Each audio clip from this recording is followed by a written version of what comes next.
महामृत्युंजय जाप के मरीजों पर होने वाले असर की जांच कर रहे हैं। जिन लोगों पर यह रिसर्च किया जा रहा है वो सभी ब्रेन इंजरी यानी मस्तिष्क की चोट के मरीज हैं। ये स्टडी 40 लोगों पर इस समय की जा रही है। इन 40 लोगों को 20-20 के 2 समूहों में बांटा गया है। इसमें से एक समूह को महामृत्युंजय मंत्र सुनाया गया, जबकि दूसरे समूह को यह मंत्र नहीं सुनाया गया। जिन मरीजों के लिए महामृत्युंजय मंत्र का जाप किया गया उनमें से कई मरीज कोमा में थे।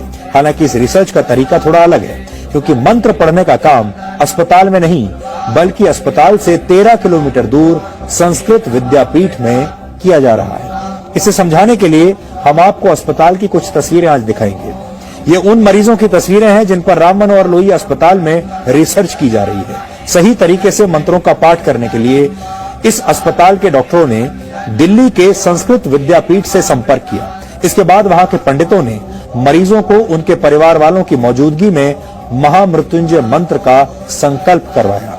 डॉक्टरों और मंत्रोच्चार करने वाले आचार्यों का कहना है कि मंत्रों की शक्ति से 20 में से 18 मरीजों को बचा लिया गया, जबकि जिन मरीजों के लिए मंत्रों का पाठ नहीं हुआ उन मरीजों में कोई सुधार नहीं देखा गया। महामृत्युंजय मंत्र का अर्थ है मृत्यु को जीतने वाला महान मंत्र। ऐसा माना जाता है कि इस मंत्र का जाप करने से अकाल मृत्यु का डर समाप्त हो जाता है। इस मंत्र की रचना ऋषि मार्कंडेय ने की थी। इस मंत्र का मतलब है कि हम भगवान शिव की पूजा करते हैं, जिनके 3 नेत्र हैं, जो हर श्वास में जीवन शक्ति का संचार करते हैं और पूरे जगत का पालन पोषण करते हैं।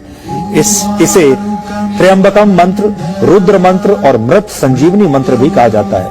ऋग्वेद के 7वें अध्याय, यजुर्वेद के 3रे अध्याय और अथर्ववेद के 14वें छंद में इस मंत्र के बारे में बताया गया है। ऋषियों ने महामृत्युंजय मंत्र को वेदों का हृदय भी कहा है। कुछ समय पहले एम्स ने भी गायत्री मंत्र के वैज्ञानिक महत्व को मरीजों के एमआरआई टेस्ट में हुए बदलावों से साबित किया था, लेकिन इन दोनों रिसर्च में काफी फर्क है।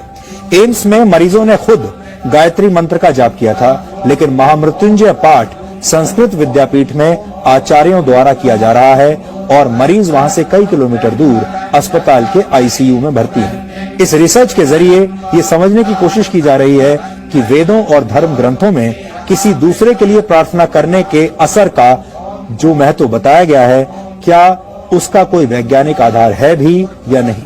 भारत सरकार की सबसे बड़ी मेडिकल रिसर्च संस्था Indian council for medical research ने इस स्टडी को फंड किया है। ये स्टडी 3 वर्ष के लिए की जा रही है, जिसमें से 1.5 साल का समय पूरा हो चुका है। यानी आप कह सकते हैं कि आस्था और विज्ञान के इस अनोखे मेल के फाइनल नतीजे आने में अभी 1.5 साल का वक्त और लगेगा।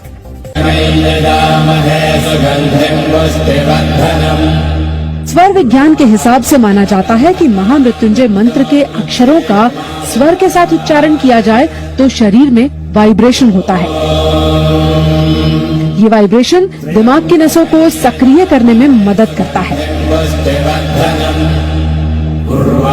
हालांकि यहाँ ध्यान देने वाली बात यह है कि इस प्रयोग में मरीज खुद मंत्र नहीं पढ़ रहा है, बल्कि उसके लिए पंडित एक तरह से अनुष्ठान कर रहे हैं। यानी इस रिसर्च का आधार पूरी तरह से आस्था के विज्ञान पर टिका है। दुनिया भर में ये अपनी तरह की पहली रिसर्च कही जा सकती है। इसीलिए इस रिसर्च के तरीकों को लेकर जितने सवाल हैं, उतना ही इंतजार रिसर्च के फाइनल नतीजों का किया जा रहा है। मेडिकल साइंस की भाषा का एक बड़ा प्रचलित शब्द है जिसे कहते हैं प्लेसिबो इफेक्ट।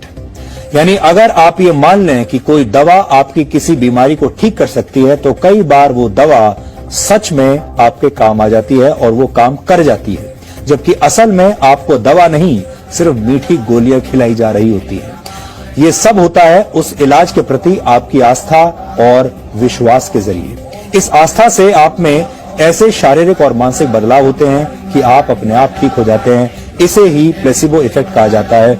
विज्ञान जिसे प्लेसिबो कहता है, उसे आप आस्था या विश्वास कह सकते हैं। कई बार आपने देखा होगा जब बहुत सारे लोग ऐसे होते हैं जिन्हें ये लगता है कि वो बहुत बीमार हैं, उनके अंदर बहुत बड़ी कोई बड़ी बीमारी आ गई है, वो डॉक्टर के पास जाते हैं। डॉक्टर जानते हैं कि उन्हें कोई ऐसी बीमारी नहीं है और डॉक्टर उन्हें या तो कोई विटामिन की गोली दे देते हैं या कोई मीठी गोली खाने के लिए दे देते हैं, ये कहकर कि इससे आप ठीक हो जाएंगे, और मरीज को गोली खाने के बाद सच में ऐसा लगने लगता है कि वो ठीक हो गया है। आपने अक्सर ये भी देखा होगा कि डॉक्टर बीमार मरीज के घर वालों को ये सलाह देते हैं कि आप प्रार्थना कीजिए, मरीज के अच्छे स्वास्थ्य के लिए दुआएं कीजिए। दुआओं में असर होता है, ये आपका विश्वास हो सकता है, लेकिन अगर इस शोध के नतीजे सकारात्मक हुए तो हम ये भी कह सकेंगे कि दुआओं में सिर्फ असर ही नहीं, विज्ञान भी होता है। हालांकि ये विवाद बहुत पुराना है। साइंस, विज्ञान और धर्म के बीच ये जो टकराव है ये हमेशा से रहा है, आगे भी रहेगा, और इसीलिए इस टकराव को कम करने के लिए इस तरह की जो स्टडीज हैं वो होती रही है, आगे भी होती रहेंगी, और हम उनके बारे में आपको ऐसे ही बताते रहेंगे।